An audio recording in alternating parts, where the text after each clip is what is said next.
Indria terus beristighfar dalam hati untuk menenangkan dirinya sendiri. Dia teramat sangat kesal dengan suaminya karena meminta dia untuk berdandan seperti Sinta yang suka mengumbar aurat. Ya Rob, semoga engkau memberikan suamiku hidayah dan tidak lagi memintaku untuk melakukan hal yang engkau larang. Indria tiba-tiba menangis. Dia merasa lelah dengan pernikahan ini. Sedangkan dia dan suaminya memiliki pemikiran yang bertolak belakang. Entah bagaimana ke depannya jika terus seperti ini. Indria ingin menyerah tapi masih takut melangkah. Dia sadar jika perceraian bukan jalan terbaik. Akan terlalu banyak yang kecewa seperti kedua mertuanya yang begitu sayang padanya seperti anak kandung sendiri. Ya Rob, ini adalah ujian terberat dalam hidup hamba. Ketika hamba diberi teman hidup yang tidak sejalan, hamba hanya takut jika kelak tertipu daya oleh cintanya dan berpaling dari mencintaimu. Petik 2. Tiba-tiba terdengar ketukan pintu yang begitu keras. Indria, cepat keluar temanku sudah datang. Ujar Yongki dengan nada seperti atasan yang dominan. Iya, jawab Indria mencoba untuk sabar.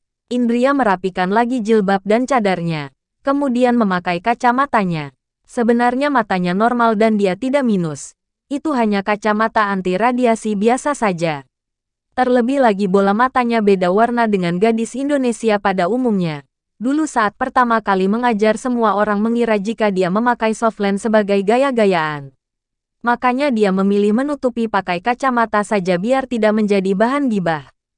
Kamu ngapain saja sih di dalam kamar terus? Tanya Yongki dengan wajah cemberut. Sungguh Indria gemas sekali. Ingin rasanya mencubit kedua pipi suaminya atau bibir yang dimonyongkan itu. Tetapi apalah daya dia hanya berani melakukannya di angan saja. Ditanya kok tidak dijawab. Tanya Yongki sok jutek tapi dalam hatinya resah.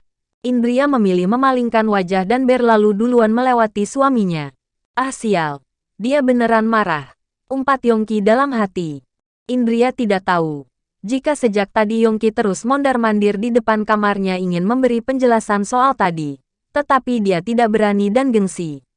Alhasil saat Miftah datang dengan spontan Yongki mengetuk pintu cukup kasar sebagai pelampiasan karena Indria di dalam kamar terus dan tidak keluar-keluar. Assalamualaikum. Sapa Miftah begitu melihat Indria. Waalaikumsalam. Jawab Indria. Dia senang sebab teman Yongki begitu ramah dan sopan. Sedangkan Yongki hanya melirik saja dari balik punggung sang istri. Sebab dia sangat tahu bagaimana karakter Miftah yang sesungguhnya. Perkenalkan. Nama saya adalah Miftah. Ucap Miftah antusias. Indria kaget. Dia ingat jika nama Miftah adalah seseorang yang tadi menelpon suaminya. Indria dalam hati merasa menyesal sebab sudah menduga yang buruk-buruk. Tetapi kemarahan dia yang terbesar adalah saat Yongki meminta dia untuk berdandan seperti Sinta. Saya adalah Indria, istri Mas Yongki. Balas Indria. Oh iya, saya sangat mengidolakan Anda. Apakah Anda tahu foto Anda semakin viral? Tanya Miftah. Foto siapa? Tanya Indria heran. Loh, foto Anda yang baru turun dari mobil.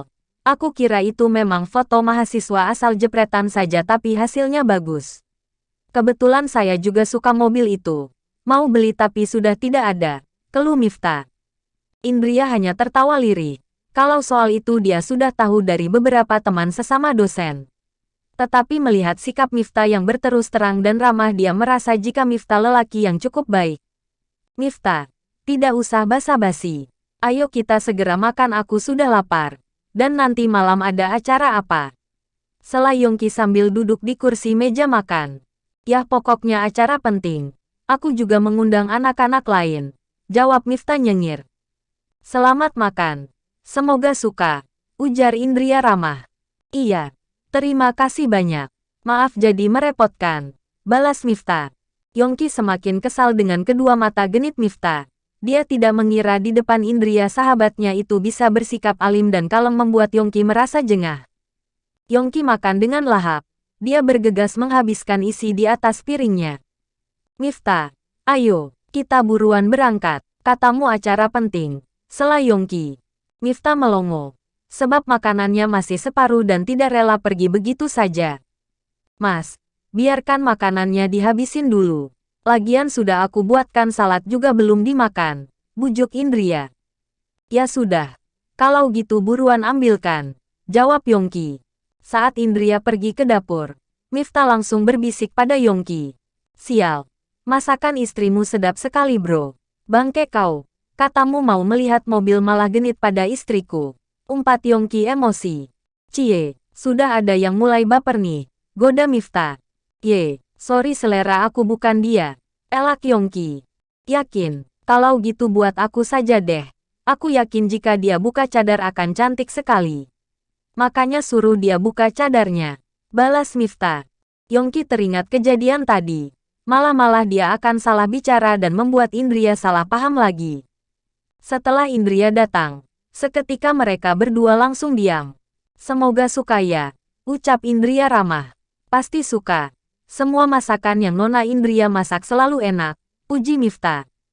Nona untuk gadis yang belum menikah, sindir Yongki memperingati. Oh iya, maaf, kalau gitu panggil apa? Sela Miftah salah tingkah. Indria saja, jawab Indria kalem. Miftah sangat antusias menikmati salad buah. Tidak henti-hentinya memuji Indria dan sengaja memanasi Yongki. Alangkah beruntungnya sekali Yongki. Dia memiliki istri sepaket komplit seperti Anda. Sudah masakan enak, dan tidak neko-neko lagi, ucap Miftah serius. Terima kasih, jawab Indria senang juga disanjung seperti itu. Sayangnya suaminya malah tidak menganggap dia begitu. Saya juga mau satu saja istri seperti Anda. Pasti akan saya jaga dan saya cintai sepenuh hati. Saya sudah lelah saja mencintai perempuan yang hanya memandang fisik. Nyatanya apa yang sudah saya korbankan tidak pernah dihargai. Saya malah ditinggal selingkuh, ucap Miftah sambil mengutarakan isi hatinya. Semoga Anda segera mendapat yang terbaik dan menerima Anda apa adanya, bujuk Indria. Indria.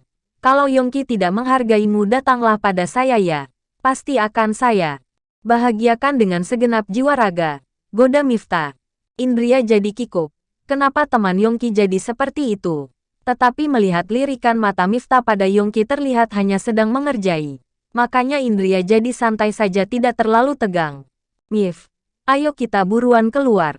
Aku mau berganti pakaian dulu. Sela Yongki ingin mengusir sahabatnya secara tidak langsung. Iya, jawab Miftah menahan tawa lihat kegusaran Yongki. Setelah Yongki tidak ada, Miftah menatap Indria serius. Indria, saya sangat menyayangkan dengan sikap Yongki yang bodoh itu. Saya tahu dia sudah mulai menerimamu tetapi harga dirinya yang di luar nalar itu terus saja berusaha membohongi. Tetapi saya yakin kamu memang yang terbaik untuk Yongki. Jadi jangan pernah menyerah ya. Suatu saat saya yakin Yongki akan sangat mencintaimu sampai sedetik pun tidak bisa jauh darimu, ucap Miftah. Terima kasih atas semangatnya. Walau saya sendiri tidak yakin tapi saya akan berusaha sebaik mungkin, jawab Indria cukup kaget dengan sikap sahabat Yongki yang perhatian. Apa yang membuat tidak yakin? Sinta. Dan mungkin masih banyak lagi perempuan di luar. Terlebih lagi Mas Yongki selama ini begitu membanggakan perempuan yang cantik dan seksi. Balas Indria cukup lelah. Justru Anda yang paling berbeda dan paling berkesan dari semua yang pernah Yongki kenal. Tapi ya memang harus sabar dengan sikap dia.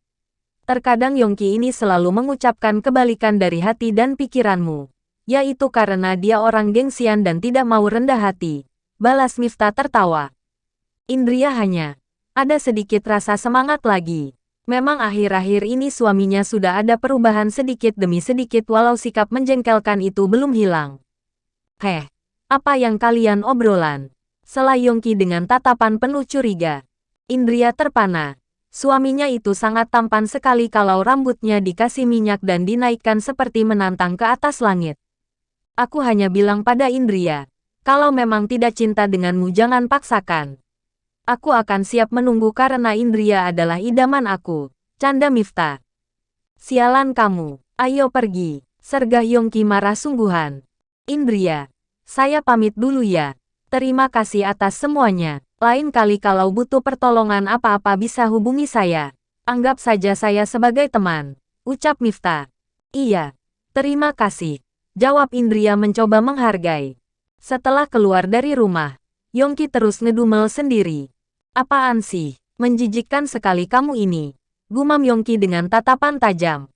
Kau ini kenapa? Balas Miftah merasa tak berdosa. Lain kali jangan datang lagi ke rumahku. Jawab Yongki mendengus kesal. Sudahlah Yongki. Akui saja kalau kamu ini sudah mulai mencintai Indria. Jangan terlalu sok, nanti kamu sendiri yang menyesal. Dan soal tadi aku serius loh. Kalau Indria sudah tidak mau denganmu maka aku siap menunggu. Sergah Miftah.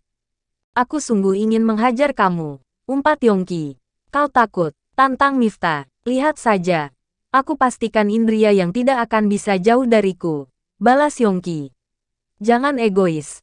Aku kenal kamu bukan hanya setahun 2 tahun. Ejek Miftah. Ya sudah lihat saja nanti. Jawab Yongki cuek. Oke, akan aku lihat bagaimana nanti. Mari kita saksikan sama-sama. Balas Miftah santai.